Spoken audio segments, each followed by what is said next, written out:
We began our Roads to Election 2020 series back in September from the battleground state of Pennsylvania. Since then, the Keystone State has found itself at the center of a mail-in ballot deadline dispute and is facing growing unrest after the fatal police shooting of a black man, Walter Wallace Jr., in Philadelphia last week. The incident has once again put a spotlight on civil rights, which has galvanized a movement. Whether or not that movement will translate to the polls remains to be seen. But as NewsHour Weekend's Christopher Booker reports, in Philadelphia, there is a renewed push to not let despair over the latest incident discourage voter turnout. This report is part of our ongoing series, Chasing the Dream: Poverty, Opportunity, and Justice in America. It's been a long and difficult week in Philadelphia, the birthplace of American democracy, providing another entry into a tragic U.S. tally. Even though all situations may not be similar, it just still feels like the same song to a lot of people, you know? So I understand why people are hurting. I understand why people are mad. Pastor Carl Day spent his week in Philadelphia appealing for calm, the first night on the streets with protesters and the subsequent days with congregants and city leaders. I really think that this happened at the worst possible time. You may have some people who may say to themselves, especially in light of stuff like this, when they think that nothing's happening or people aren't really trying to make anything change, some people may feel deflated and defeated. Pastor Carl says he's been urging members of his church and community to ignore this impulse. And my advice to them is, don't allow that to happen or overtake you. Still cast your vote. There are ballot questions that are important on the back of that affects us deeply. In Philadelphia, these ballot questions include whether the city should form a police oversight committee and whether the police department should end the use of stop and frisk. I understand their pain and their rage at a system that feels big and too slow to change. Jamie Gautier is a member of Philadelphia's City Council. When people feel like they don't have power, when people feel like they're not being treated fairly, when people feel that they can be aggressed against again and again and again with no consequences, what you see is them take to the streets. That's what happens. Do you fear that what happened with Walter Wallace Jr. may actually dissuade people from turning out? I think, it makes the election all the more crucial. I do hope that we have peace and that people feel like they can vote in peace and that they are not threatened. But I also hope that people understand the urgency. I hope they understand the gravity of the situation locally and that this is our opportunity for change and for a president who can speak for all of us.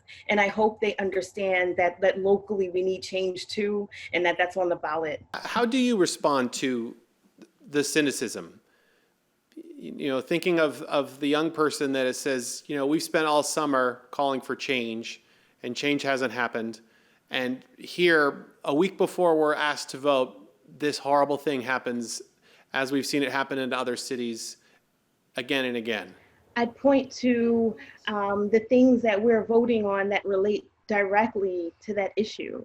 One of the biggest challenges here in Philadelphia has been our inability to hold police accountable for their actions within our communities. We're voting for a body that can create more transparency and accountability and give citizens more oversight. And then, we are voting for our health. My residents are dying from coronavirus because of the ineptitude of this president. And so I think it's about talking to people around how this election will shape the way that we live, right? Or don't live moving forward. There is reason to believe turnout in Philadelphia's Black community will be substantial. We have had record numbers during this election cycle. Over 1.1 million people have been registered in Philadelphia, which is the greatest number since 1984. Brittany Smalls is the Pennsylvania State Coordinator at Black Voters Matter and Capacity Building Institute, a voting rights group formed to increase the power of marginalized and predominantly Black communities.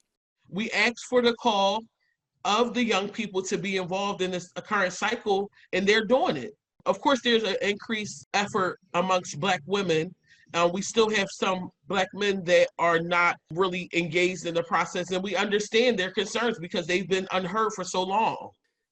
Young Black men were rarely the focal point of either campaigns throughout this entire process. So how could you expect the demographic of people to be excited, motivated, or even really feel compelled to want to vote when, you know, the only time we're brought up is when it comes down to talking about prison reform, because we're associated, Black men are associated with prison. And then when we start talking about the police injustices, and that's when we talk and we bring Black men up, you know. But everything else, every other agenda, every other demographic of people have been focused on, highlighted, you know, been emphasized. And young Black men are sitting here saying, okay, so you still didn't talk about this. Tuesday's election, with results that might not be decided for days, may not bring the immediate action that people are calling for, but it does give Philadelphians a chance to vote for change in their communities. For Pastor Day, that's a start. These are the things in which people still should get out there and put that ballot together and still cast their ballot, because otherwise you'll have politicians that can say, hey, we put the bills out there and we asked people to check yes or no. Majority of the people didn't say yes, so we felt like it wasn't needed. Philadelphia will begin tallying mail-in and early votes, as well as Election Day votes, at 7 a.m. on Tuesday.